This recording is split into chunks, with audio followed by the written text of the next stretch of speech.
breaking down the deals, data, and disruption shaping global markets. You're listening to The Daily Ledger with Dennis Sert.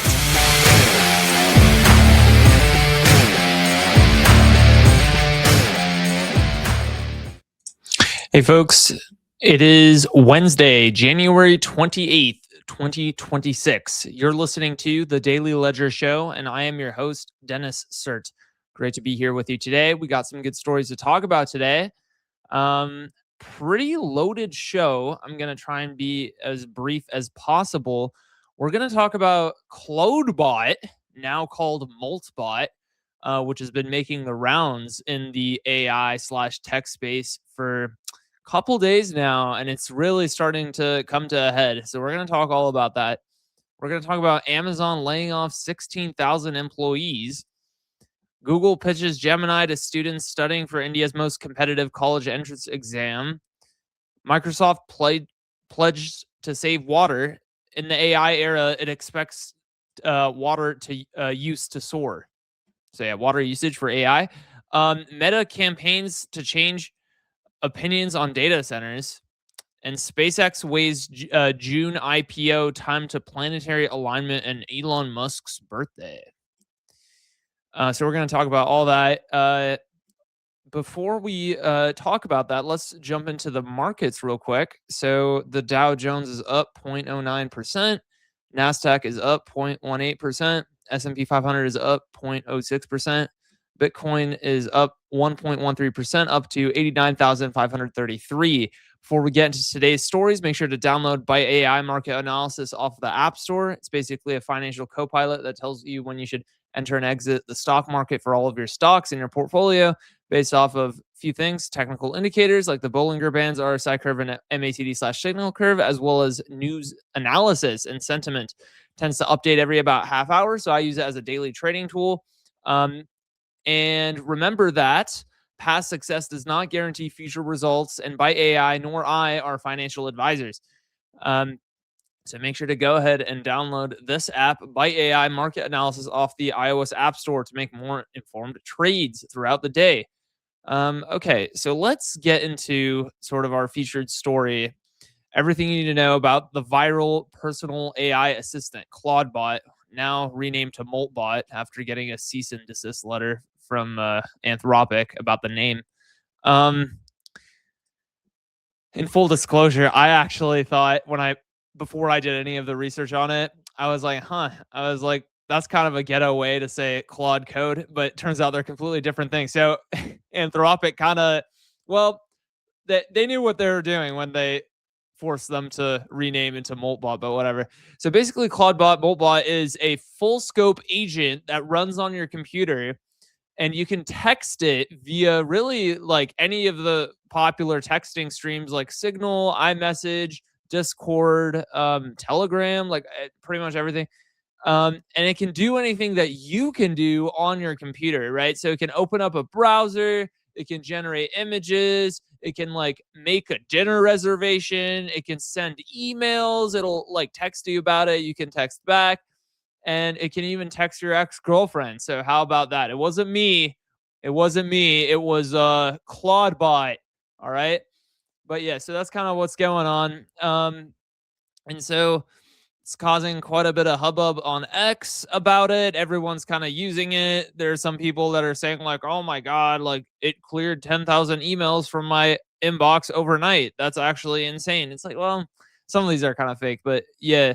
But it does run on your computer, and you can control it by just texting it from your phone and stuff. So I gave it a go. It's pretty cool. And when I gave it a go, I posted about it, which I didn't throw it in the stack, but it is right here. Yeah, so I basically connected it just as part of my research to my Discord, and then I had it send like a little "Hey guys" message, right? So that's me, and then it went ahead and sent it for me, and then here's the output. So that's, I guess, kind of cool. And you can kind of imagine this was kind of a quick and dirty test, but you can do that when it's more like integrated in your system. What you can do is essentially, like I said, text it on your phone. It'll kind of just do a lot more than just like text "Hey guys" to your Discord channel. And that's what some people are doing, by the way. They're getting like these dedicated machines, like Mac Mini, for instance. They're buying a Mac Mini just to set up Clawdbot on it. Here's somebody saying, wanted to give Clawdbot a try. This is how it ended. And so I guess the guy goes, so Clawdbot says, ready, let me click get started and find the unsubscriber. And he goes, let me know when it's done, but do not unsubscribe anything without my approval. Found, and then Clawdbot goes, found 92 mailing lists. Let me click on unsubscribe for mailing list to handle them all. And he goes, no. And he turns into like a whole thing. It's like, okay, well, I don't know, whatever. So this is my thing. Another X post. There are a half a dozen YCW26 companies pivoting to Clawdbot clones as we speak. Yeah, I mean, well, you know what? I'm not hating on that. Yeah, I'm saying you gotta do what you gotta do. Yeah, like sometimes you gotta pivot when you're in YC. It's just the way it is. All right. Well, actually, before we move on, that was too quick. There's something else I want to say about that. Is this gonna go? Well, clearly, basically, like before, like this kind of evolved. At first, it was like, oh, I can text a chatbot. That's cool. I can learn about history, and then it became like, oh, cursor type stuff, right? So I'm skipping over some stuff, but it became cursor where you could like, text. You could open up a little small chat interface and be like, hey, can you auto fix this? Right? Then it auto fixes it, right? Then you can accept or reject the change. Then came Claude Code type stuff where it just does PRs like OpenAI Codex. It just does PRs for you. You don't really have to mess around too much. You just kind of talk about it in the chat interface, and then it just completely manages a PR for you. And then now we're kind of at this new evolution with Clawdbot / Moltbot, which is like it completely runs everything on your computer. And that's kind of where we were going. But now it's here, right? So what does that mean? It means that we're that much closer to essentially companies only using Clawdbot type stuff, but as software engineers, right? Because then you don't have to pay them a salary or like insurance or whatever or total comp. You just pay the electricity bill, right? And I think Amazon might have a similar idea because they just laid off 16,000 employees. So in their little company note, Senior Vice President of People Experience and Technology at Amazon, Beth Galati, said in this like blog post, okay, we're essentially reducing our roles, 16,000 of them. Some of you might ask if this is the beginning of a new rhythm where we announce broad reductions every month. That's not our plan, but just as we always have, every team will continue to evaluate the ownership, speed, and capacity to invent for customers and make adjustments as appropriate. So they're essentially saying we're reacting to the Clawdbot news. I mean, without saying it, right? If not that specifically, like that's kind of where the market is going. That's where the tech industry is going. So yeah, we should expect to see a lot of Clawdbot for software engineering or whatever, like, or for like hardcore software engineering start showing up. You know what I'm saying? Okay. Google pitches Gemini to students studying for India's most competitive college entrance exam. So this news comes along the fact that I guess OpenAI has been, or I'm sorry, Google has been doing that for SAT practice exams as well. The SAT is goated, by the way. I love like hardcore, essentially like IQ proxy tests like that. It's just the way it is. And yeah, because yeah, Mr. White, yes, science, right? So that's kind of what this is. Anyways, so they're kind of following the SAT practice test stuff and moving into the, I guess, sort of Indian equivalent. I guess the joint entrance exam, JEE. Can I just say, I want to actually tip the cap. Some of the smartest people I know transferred to MIT from IIT Bombay, Indian Institute of Technology. I mean, these guys, you wouldn't believe, they are incredibly smart. Like, it is absolutely wild. But yeah, hats off to them. I mean, good job. And they're taking like these exams. You know what I'm saying? It's like fact, my roommate in freshman year, he I think scored in like the top 0.1%, or I think in like the top 10 or top 100. It was something extremely, and like tens of thousands of people take this exam every year. So it's like he got like top 100, I think, um, on this exam. And I just watched the reactions of other people who are like more familiar with like percentiles and stuff on this exam, and they're like, "Oh my god, wow!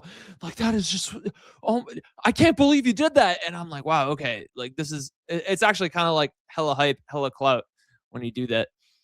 Anyways, Microsoft pledged to save water in the AI era. It expects water use to soar. So this is kind of where we're going. Driven by the artificial intelligence frenzy, Microsoft is internally projecting that water use at its data centers will more than double by 2030 from 2020, including in places that face shortages. So this is where things are going. And in the article, it kind of talks about this existing sort of water crisis in Indonesia. They also have like a data center there that uses a lot of 1 billion liters. Is their estimate in 2030. So yeah, lots of water usage. I think they were talking about like let's see here. A lack of reporting requirements further complicates any assessment of the AI industry's true environmental impact. Well, I don't want to beat a dead horse. I've referenced this like 3 times already, but it's like, haven't they gotten the memo? I mean, Bill Gates already disavowed green energy. Bill Gates is one of the boys now, you know what I'm saying? Water is essential to life. Really? I didn't know that, bro. Thanks for telling me. Meta campaigns to change opinions on data centers. The tech giant has spent more than $6 million on TV ads in state capitals in Washington with the message that data centers create jobs. So they're trying to sway public opinion on data centers, and more data centers, bro. We want more of them. You know what I'm saying? We want more AI. So yeah, so that's kind of what's going on. Of course, we have the Bernie Sanders type people who are kind of against data centers. They want moratoriums. This guy was really funny in the chat because, like, what is he even saying? Like, do boomers even understand like who they even are? More water for AI, more jobs in the service of collecting the data for AI and expanding opportunities for sellers of that data. Artificial new space made or produced by human beings rather than occurring naturally, especially as a copy of something natural. Two, like where was one? But okay, two, of a behavior of that or of a person or their behavior, insincere or effect. Okay, so I guess the point is like he put a dictionary definition or something of the artificial, and it's like what are you trying to say here, bro? Can you just like be coherent? Like, and all boomers are like this. It's like, wow, okay, more water for AI, more shady data collection, and then here's the dictionary definition of artificial with definition 1 and definition 2. It's like, oh wow, oh, he's being real mysterious, guys. He's a big guy. That's why. Wow, let's all listen to Rick Sachs. SpaceX weighs June IPO, time to planetary alignment, and Elon Musk's birthday. So apparently Elon Musk's birthday is on June 28th. And I guess he's trying to IPO then. Of course, we know Musk likes to do his fun IPO dates like the 420 stuff in 2018. That was, I've been with Elon since like forever, since like 2012. Since the Model S. No one really knew about Elon then. And then suddenly all the liberals got into the mix in like 2022 when he bought X. He's like, oh my God, I hate Elon Musk. And I'm like, boy, like, bitch, I've been in the game since 2012. I was an Elon Musk fan when I was 11 years old. I read Walter Isaacson's book on him. I'm involved in the thing. You know what I'm saying? It's like, Man, and then these people, just these NPCs, bro, just get like the newest update and they're like, beep, boop, bop, Elon Musk is bad. It's like, okay, you fucking idiot. Anyways, did you know that Elon Musk is a Cancer in astrology? So, you know what? If you're a Capricorn woman, you might have a chance with Mr. Musk. You know, you could be his 13th baby mama. So, what are you gonna do about that?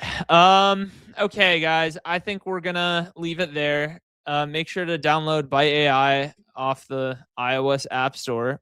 And yeah, hope you guys have a great day trading. Hope you maximize your profit, minimize any losses, if any, and I will see you tomorrow. Peace.